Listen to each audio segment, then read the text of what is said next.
இறுதியாக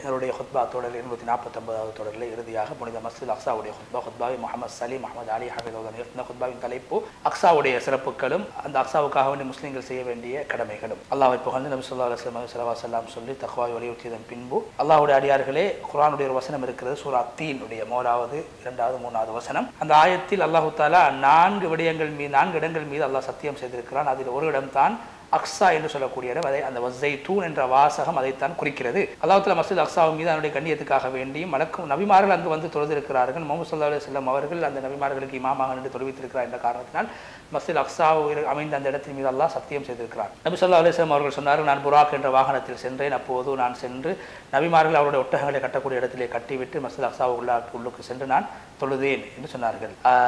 அல்லாஹ்வுடைய அடியார்களே, இந்த மஸ்ஜித் அக்ஸா என்ற இடத்துக்கு முஸ்லிம்களுக்கு மத்தியிலே ஒரு பெரிய ஒரு அந்தஸ்து கண்ணியம் இருக்கிறது. அல்லாஹ் தஆலா குர்ஆனில் 5 சூறாக்களில், சூரா பக்ராவில் 2 இடங்களிலும், சூரா ஆல இம்ரானில் மரியம் அலைஹிஸ்ஸலாம் அவர்களை பற்றி பேசுகின்ற போது, சூரா இஸ்ராவுடைய ஆரம்பத்திலும், சூரா நூரிலும், சூரா காஃபிலும், இப்படியாக 5 சூறாக்களில் அல்லாஹ் தஆலா மஸ்ஜித் அக்ஸா சம்பந்தமாக தனித்துவமான சிறப்புகளை அல்லாஹ் பேசியிருக்கின்றான். இந்த மனிதனுடைய முஸ்லிமுடைய வாழ்க்கை மஸ்ஜித் அக்ஸாவோடு சம்பந்தப்பட்டிருக்கிறது. மனிதன் படைக்கப்பட்ட நாளிலிருந்து கியாமத்துடைய நாள் வரைக்கும்.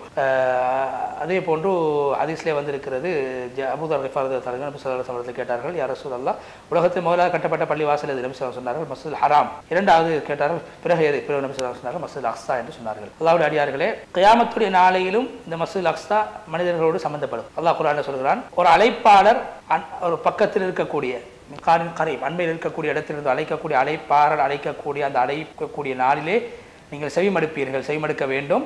அதனால் அவர்களோட சத்தத்தை கேட்பார்கள். அது மனிதர்கள் எல்லோரும் கபரிலிருந்து வெளியேற்றப்படக்கூடிய நாளாக இருக்கும். அந்த வசனத்திலே மக்கானும் கரீப் என்று சொல்லப்பட்டிருக்கிறது, அண்மையில் இருக்கக்கூடிய இடம். முஃபஸ்ஸிரீன்கள் விளக்கம் சொல்கிறார், அந்த மக்கானு கரீப் என்பது பைத்துல் மக்திஸ் இருக்கக்கூடிய அந்த அமைந்திருக்கக்கூடிய இடம். ஜிப்ரீல் அலைஹிஸ்ஸலாத்து வஸ்ஸலாம் அல்லது இஸ்ராஃபீல் அலைஹிஸ்ஸலாத்து வஸ்ஸலாம் அந்த கல்லுக்கு மேலே நின்று கொண்டுதான் கியாமத்துடைய நாளையிலே அவர்கள் அந்த சத்த ஓசை விடுவார்கள். எப்படி அதாவது உக்கி போன எலும்புகளே, சிதறி போன உடல் உறுப்புகளே, அல்லாஹ்வை சந்திப்பதற்காக எழும்புங்கள். அந்த நேரத்தில் மஸ்ஜித் அக்ஸா மனிதர்கள் செய்த அமல்களுக்கும் அவருடைய ஈமானுக்கும் அவருடைய குஃபுருக்கும் அவருடைய நீதத்துக்கும் அவருடைய அநியாயத்துக்கும் அது சாட்சியாக இருக்கும். உலகத்தில் அவர்கள் செய்த விடயங்களுக்கு அது சாட்சியாக இருக்கும். அந்த நாளிலே சில பேருடைய கேள்வி இலகுவாக இருக்கும், சில பேருடைய கேள்வி கடினமாக இருக்கும். அந்த கேள்வி கணக்கை விட்டு எவருக்கும் தப்பிக்க முடியாது. அடிமையாக இருந்தாலும் சரி, இபாதத் செய்யக்கூடியவராக இருந்தாலும் சரி, பலகீனமானவராக இருந்தாலும் சரி, சக்தி வாய்ந்தவராக இருந்தாலும் சரி, யாருக்கும் அந்த கேள்வி கணக்கை விட்டு தப்பிக்க முடியாது. அல்லாஹ் குர்ஆனில் சொல்கிறான், அவர்களை அல்லாஹ் எண்ணுவான், அவர்கள் எல்லோரும் அல்லாஹ்விடத்திலே தனித்தனியாக வர வேண்டும் கேள்வி கணக்குக்கு பதில் கொடுப்பதற்காக வேண்டி. சூரா மரியம் 94-95 வசனம். அந்த நாளில் உதவி செய்யக்கூடியவர் யாரும் இருக்க மாட்டார், பணமும் அவர்களுக்கு உதவி செய்ய மாட்டாது. அதே போன்று மஸ்ஜித் அக்ஸா வரலாற்றிலே அது மக்களால் ஏற்றுக்கொள்ளப்பட்ட ஒரு இடமாக இருக்கிறது, மக்கள் காணக்கூடிய இடமாக இருக்கிறது. கியாமத்துடைய நாளையிலும் மக்கள் காணக்கூடிய ஒரு இடமாக இருக்கும். அல்லாஹ்வுடைய அடியார்களே, மஸ்ஜித் அக்ஸாவின் பக்கம் நீங்கள் வருவது, வணக்கம் செய்வதற்காக வருவது, அது யாரு மறுமையுடைய நாளில் பார்வைகள் உள்ளங்களில் பிறரக்கூடிய நாளிலே பயப்படுவார்களோ, அல்லாஹ்வை பயப்படுவார்களோ, அப்படியானவர்கள் இந்த பூமிக்கு வருவார்கள். தௌபா செய்தவர்களாக வருவார்கள், காலையிலும் மாலையிலும் வருவார்கள். அல்லாஹ்வுடைய கடமையை நிறைவேற்றுவதற்காக இந்த பூமிக்கு வந்து செல்வார்கள். அதாவது அவர்கள் அங்கு வந்து செல்வதற்கு எந்த ஒரு விடயமும் தடையாக அமைய மாட்டாது. பைத்துல் மக்திஸின் பக்கம் ஒரு மனிதன் வருவது இபாதத்துக்காக வருவது வேறு உலகத்தின் நோக்கம் அல்ல, இபாதத்துக்காக வருவது முஸ்லிமுடைய ஒரு பழக்கமாக, முஸ்லிமுடைய ஒரு கொள்கையாக இருக்கு. மஸ்ஜித் அக்ஸா பொதுவாக எல்லா பள்ளி வாசலுக்கு இபாதத்துக்காக செல்வது இஸ்லாம் வலியுறுத்திய ஒரு விடயமாக இருப்பதை போல மஸ்ஜித் அக்ஸாவுக்காக வருவது மிகவும் வலியுறுத்தப்பட்ட ஒரு விடயமாக இருக்கிறது. சூரா நூர்ல அல்லாஹ் தஆலா சொல்கிறான், அல்லாஹ்வுடைய மாளிகை அல்லாஹ் தஆலா உயர்த்தப்பட வேண்டும் என்று அல்லாஹ் அனுமதித்திருக்கிறான். அங்கு அல்லாஹ்வுடைய பெயர் சொல்லப்பட வேண்டும். காலையிலும் மாலையிலும் சில பேர்கள் அல்லாஹ்வை திக்ர் செய்யக்கூடியவர்களாக, தஸ்பீஹ் செய்யக்கூடியவர்களாக இருப்பார்கள். அவருடைய வியாபாரம், அவருடைய தொழிலோ அல்லாஹ்வுடைய சிந்தனையை விட்டும், தொழுகையை நிலைநாட்டுவதை விட்டும், ஜகாத் கொடுப்பதை விட்டும் அவர்களை ஒரு பூர்த்தி செய்திருக்க மாட்டார்கள். அவர்கள் பார்வைகளும் உள்ளங்களும் பிறழக்கூடிய நாளை பயப்படக்கூடியவர்களாக இருப்பார்கள். சூரா நூர் 36-37 வசனம். அல்லாஹ்வுடைய அடியார்கள் மஸ்ஜித் அக்ஸா அல்லாஹ் தஆலா அதை பரிசுத்தப்படுத்த வேண்டும், உயர்த்த வேண்டும், நஜீசுகளை விட்டு பரிசுத்தப்படுத்த வேண்டும் என்று அல்லாஹ் வலியுறுத்திய பள்ளி வாசல்கள் ஒன்றாக இருக்கிறது. பள்ளி கண்ணியம் பாதுகாக்கப்பட வேண்டும். அதே போன்று குர்ஆனில் வந்திருக்கிறது, நபி ஸல்லல்லாஹு அலைஹி வஸல்லம் அவர்கள் சொல்லியிருக்கிறார்கள், சூரத்துல் பக்ராவிலே வந்திருக்கிறது, யாரு பள்ளி வாசல்களில் அல்லாஹ்வுடைய பெயர் சொல்லப்படுவதை விட்டு எவர் தடுப்பார், அவரை விட அநியாயக்காரர் யாரும் இல்லை. அப்படியான பள்ளி வாசல்கள் ஒன்றுதான் மஸ்ஜித் அக்ஸா. எனவே இந்த மசாஜித் என்ற இந்த இடத்தில் இந்த வசனத்தில் சொல்லப்பட்ட பள்ளி வாசல்கள் ஒன்றுதான் மஸ்ஜித் அக்ஸா. இமாம் தபரி ரஹ்மத்துல்லாஹி அலைஹி அவர்கள் அதே போன்று பல முஃபஸ்ஸிரீன்கள் சொல்கிறார்கள், இந்த இடத்தில் சொல்லப்பட்ட மசாஜித் அல்லாஹ்வுடைய பள்ளி வாசல்களில் அல்லாஹ்வை திக்ர் செய்வதை விட்டும் தடுக்கக்கூடியவர்களை விட அநியாயக்காரர்கள் யார் இருக்கிறார்கள் என்று இங்கு சொல்லப்பட்ட பள்ளி வாசல் மஸ்ஜித் அக்ஸாவாகும். ஏன்னா மஸ்ஜித் அக்ஸாவுடைய கண்ணியம், அதனுடைய சிறப்பு என்னுடைய மார்க்கத்தில் கியாமத்துடைய நாள் வரைக்கும் அது பாதுகாக்கப்பட்டிருக்கிறது. மஸ்ஜிதுல் ஹராமோடு மஸ்ஜித் அக்ஸாவுக்கு என்ன சம்பந்தம் இருக்கிறது? மஸ்ஜித் அக்ஸா எப்படி, மஸ்ஜித் ஹராம் எப்படி அல்லாஹ் முஸ்லிம்களுடைய கிப்லாவாக இருக்கிறதோ அதே போன்று மஸ்ஜித் அக்ஸாவும் ஒரு காலத்தில் முஸ்லிம்களுடைய கிப்லாவாக இருந்திருக்கிறது. முஸ்லிம்களுடைய உணர்வுகளோடு அது சேர்ந்திருக்கிறது. தொழுகையிலே எப்போதும் காபாவும் நோக்குகின்ற போது ஒரு காலத்தில் மஸ்ஜித் அக்ஸாவும் முஸ்லிம்களுடைய கிப்லாவாக இருந்திருக்கிறது என்ற உணர்வை மனிதர்கள் ஏற்படுத்திக் கொள்ள வேண்டும். அதே போன்று அல்லாஹ்வோடு ஆரம்பத்தில் மனிதர்கள் இபாதத் செய்கின்ற போது மனிதர்களுடைய உள்ளம் அல்லாஹ்வோடு சம்பந்தப்படுவதற்கு காரணமாக மஸ்ஜித் அக்ஸா காணப்பட்டிருக்கிறது. மஸ்ஜித் அக்ஸாவின் பக்கம் ஆரம்பத்தில் மக்கள் முன்னோக்கி தொழுதிருக்கிறார்கள். அல்லாஹ் குர்ஆனில் சொல்கிறான், மடையர்கள் கேட்டார்கள் அவர்களிடத்திலே அவருடைய கிப்லாவை விட்டு, ஆரம்ப கிப்லா மஸ்ஜித் அக்ஸாவுடைய கிப்லாவை விட்டு அவர்களை திசை திருப்பியது எது? நபியை நீங்கள் சொல்லுங்கள், கிழக்கும் மேற்கும் அல்லாஹ்வுக்குரியதாகும், அல்லாஹ் நாடக்கூடியவர்களுக்கு நேரான பாதையை காட்டக்கூடியவன். சூரா பக்ரா 142வது வசனம். அல்லாஹ்வுடைய அடியார்களே, மஸ்ஜித் அக்ஸாவுக்கு முஸ்லிம்களிடத்திலே மிகப்பெரிய ஒரு கண்ணியம் இருக்கிறது, வரலாற்றிலே காணப்பட்டிருக்கிறது. இம்ரானுடைய மனைவி மரியம் அலைஹிஸ்ஸலாத்துடைய தாயார் தனக்கு ஒரு ஆண் குழந்தை கிடைத்தால் அந்த ஆண் குழந்தையை மஸ்ஜித் அக்ஸாவுடைய பணிவிடைக்கு நான் நிறுத்துவேன் என்று நேர்ச்சி வைத்தார். என்ன சொன்னார்கள்? யா அல்லாஹ், என்னுடைய வயிற்றில் இருக்கக்கூடிய குழந்தை மஸ்ஜித் அக்ஸாவுக்கு பணிவிடை செய்யக்கூடிய குழந்தையாக நான் நேர்ந்து விட்டேன். சூரா ஆல் இம்ரான் 35வது வசனம். அல்லாஹ் தஆலா அந்த பெண்ணுடைய நேர்ச்சியை அல்லாஹ் ஏற்றுக்கொண்டு ஒரு பெண் குழந்தை கிடைத்தது. மரியம் அலைஹிஸ்ஸலாத்து தாயாருக்கு பெண் குழந்தை கிடைத்தது. அந்த பெரிய பெண் குழந்தைக்கு மரியம் என்று பெயர் வைத்த. மரியம் என்ற அர்த்தம் அல்லாஹ்வுக்கு கட்டுப்பட்டு வணக்க வழிபாடு ஈடுபடக்கூடிய பெண் என்ற அர்த்தம். அல்லாஹ்வுடைய அடியார்கள் மஸ்ஜித் அக்ஸாவை அல்லாஹ் தஆலா இபாதத்துக்குரிய இடமாக, அல்லாஹ்வுக்கு கட்டுப்படக்கூடிய இடமாக அல்லாஹ் ஆக்கியிருக்கிறான். இங்கு சொல்லப்பட்டிருக்கக்கூடிய இந்த பள்ளிவாசலுக்கு வந்து வணக்க வழிபாடுகள் ஈடுபடுவது என்பது ஆண்களுக்கு மாத்திரம் சொந்தமானதல்ல, பெண்களும் இவ்வாறான விடயங்களை செய்வேன். மரியம் அலைஹிஸ்ஸலாம் பெண்ணாக இருந்து மஸ்ஜித் அக்ஸாவுக்கு வந்து நல்ல வழிபாடுகளில் ஈடுபட்டிருக்கிறார்கள். அல்லாஹ்வுடைய அடியார்களே, மரியம் அலைஹிஸ்ஸலாத்து வஸ்ஸலாம் அவர்கள் அந்த வயிற்றில் ஈசா அலைஹிஸ்ஸலாம் அவர்களை சுமக்குகின்ற போது ஒவ்வொரு வாப்பா, ஒவ்வொரு தந்தை தாய்மார்களுக்கும் அவர்கள் சொல்லக்கூடிய விடயம் என்ன? எங்களுடைய நல்ல சந்ததிகளை நாங்கள் உருவாக்க வேண்டும், நல்ல குடும்பம் உருவாகுவதற்கு காரணமாக உருவாக்க வேண்டும், அதிகமாக துவா செய்ய வேண்டும், நல்ல குழந்தைகள் கிடைக்க வேண்டும் என்று. ஏன்? அவர்கள் வந்து இந்த மஸ்ஜித் அக்ஸாவை ஹயாத்தாக்க வேண்டும்.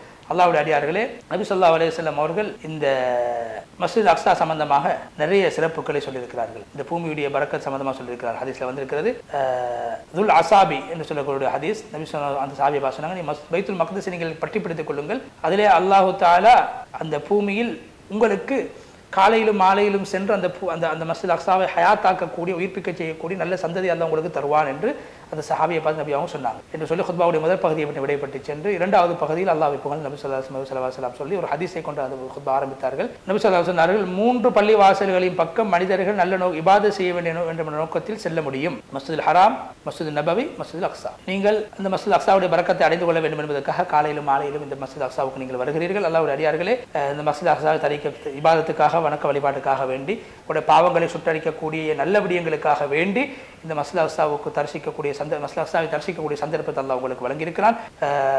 அப்துல்லாஹ் இப்னு அம்ர் இப்னு ஆஸ் சொன்னதாக சுலைமான் இப்னு தாவூத் அலைஹிஸ்ஸலாத்து வஸ்ஸலாம் அவங்க அல்லாஹ்விடத்திலே 3 விடயங்களை கேட்டார். அல்லாஹ் அவர்களுக்கு 2 விடயங்களை கொடுத்தான். அந்த 3வது விடயம் நடக்க வேண்டும் என்று நான் ஆசைப்படுகிறேன். அல்லாஹ்விடத்திலே நேராக, சீராக, நீதமாக தீர்ப்பு வழங்கக்கூடிய அல்லாஹ்வுடைய தீர்ப்புக்கு சமமான ஒரு தீர்ப்பை கேட்டார்கள். அல்லாஹ் அதை அவருக்கு கொடுத்தான். அதே போன்று உலகத்தில் யாருக்கும் கொடுக்கப்படாத ஆட்சியை கேட்டால் அல்லாஹ் அதையும் அவருக்கு கொடுத்தான். 3வது விடயம், ஒரு மனிதன் மஸ்ஜிதுல் ஹராத்திலே, மஸ்ஜித் அக்ஸாவிலே தொழுவதற்காக வேண்டி வருகிறார். வரக்கூடிய மனிதனுடைய எல்லா பாவங்கள், பிறந்த நாளில் அன்று பிறந்த குழந்தையை போன்று அவரை மாற்றக்கூடிய அளவுக்கு அவருடைய எல்லா பாவங்களையும் அல்லாஹ் அழித்து நாசமாக்கி விடுவான். மஸ்ஜித் அக்ஸாவுக்கு தொழ வேண்டும் என்ற நோக்கத்திலே வரக்கூடியவருக்கு என்று நபி ஸல்லல்லாஹு அலைஹி வஸல்லம் சொன்னார்கள். நாங்கள் இந்த சிறப்பை அடைந்து கொள்ளலாம் என்று நபி ஸல்லல்லாஹு அலைஹி வஸல்லம் அவர்கள் ஆசைப்பட்டார்கள். 3வது விடயம், அல்லாஹ்வுடைய அடியார்களே, அல்லாஹ் தஆலா உங்கள் மீது செய்திருக்கக்கூடிய பாக்கியம் மிக அதிகமானதாக இருக்கிறது.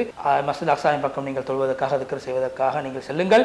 உங்களுடைய நன்மை அதை பல மடங்காக ஆக்கித்தரும். அபூதர் கிஃபார் ரலியல்லாஹு சொன்னார், ஒரு தடவை நாங்கள் நபி ஸல்லல்லாஹு அலைஹி வஸல்லம் அவரிடத்திலே நாங்கள் நல்ல விடயங்களை நாங்கள் ஞாபகம் செய்து கொண்டிருந்தோம். அப்போது நபி ஸல்லல்லாஹு அலைஹி வஸல்லம் அவர்கள் நாங்கள் கேட்டோம், யா ரசூலல்லாஹ், மஸ்ஜித் நபவி சிறந்ததா, மஸ்ஜித் அக்ஸா சிறந்ததா? அப்போ நபி ஸல்லல்லாஹு சொன்னார்கள், மஸ்ஜித் நபவி மஸ்ஜித் அக்ஸாவில் தொழப்படக்கூடிய தொழுகையை விட 4 மடங்கு சிறந்ததாகும். மஸ்ஜிதுல் அக்ஸா மிக சிறந்த இடமாகும் தொழுவதற்கு. ஒரு நாள் வரும், அந்த நாளிலே ஒரு மனிதனுக்கு மஸ்ஜித் அக்ஸாவுக்கு பக்கத்தில் ஒரு குதிரை உறங்கக்கூடிய இடம், ஒரு சாதாரண இடம், குதிரை உறங்கக்கூடிய இடம் மஸ்ஜித் அக்ஸாவுக்கு பக்கத்திலே கிடைப்பது உலகம் கிடைப்பதை விட சிறந்ததாகும். மஸ்ஜித் அக்ஸாவுக்கு பக்கத்திலே ஒரு குதிரையை நாங்கள் படுக்க போட்டால் அது எந்த அளவுக்கு அதுக்கு இடம் தேவைப்படுமோ அந்த அளவு இடம் கிடைப்பது உலகம் கிடைப்பதை விட உலகத்தில் இருக்கக்கூடிய வஸ்துக்கள் கிடைப்பதை விட சிறந்ததாகும் என்று நபி ஸல்லல்லாஹு அலைஹி வஸல்லம் சொன்னார். அல்லாஹ்வுடைய அடியார்களே, எனவே இந்த பூமியில் நீங்கள் இருப்பது, இந்த பூமியை பார்ப்பது உலகம் கிடைப்பதை விட உங்களுக்கு சிறந்ததாக இருக்கிறது. அல்லாஹ்வுக்கு நீங்கள் கட்டப்படுகிறீர்கள், தொழுகையில் ஈடுபடுகிறீர்கள்.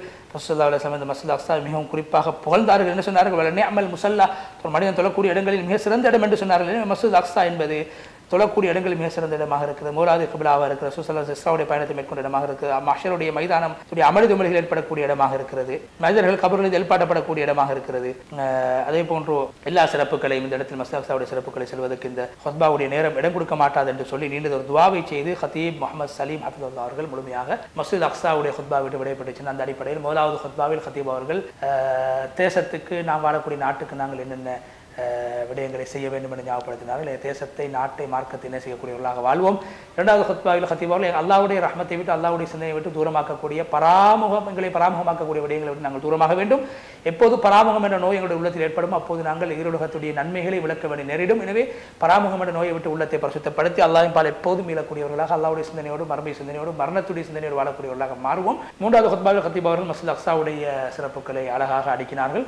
எனவே மஸ்ஜித் அக்ஸாவுக்கு சூழல் இருக்கக்கூடிய கஸா போன்ற பிரதேசங்களில் அல்லாஹ் தஆலா யூதர்களுடைய கெடுபிடிகளை விட்டும், நாசகாரியங்களை விட்டும், அநியாய அட்டூழியங்களை விட்டும் அல்லாஹ் தஆலா பாதுகாக்க வேண்டும் என்று நாங்கள் துஆ செய்து கொண்டிருப்போம். அந்த அடிப்படையில் ஹுத்பா நிகழ்ச்சியை பார்க்கக்கூடிய 849வது எங்களுடைய தொடரை பார்த்து மற்றவர்களுக்கும் இவ்வாறான நல்ல விடயங்களை எடுத்துச் சொல்லக்கூடிய நேர்களாகி உங்களுக்கு நன்றி தெரிவித்து உங்களுக்கும் துஆ செய்து நிகழ்ச்சி தயாரிப்பாளர் சகோதரர் ரிஸ்வான் அவர்களுக்கும் எங்களுடைய நன்றிகளை சொல்லி இன்னும் ஒரு மனாபுல் இஸ்லாம் நிகழ்ச்சியினூடாக மீண்டும் உங்கள் அனைவரை சந்திக்கும் வரை விடைபெற்றுச் செல்கிறோம். வ ஆகிரு தஅவானா அல்ஹம்துலில்லாஹி ரப்பில் ஆலமீன். வஸ்ஸலாமு அலைக்கும் வரஹ்மத்துல்லாஹி வபரகாத்துஹு.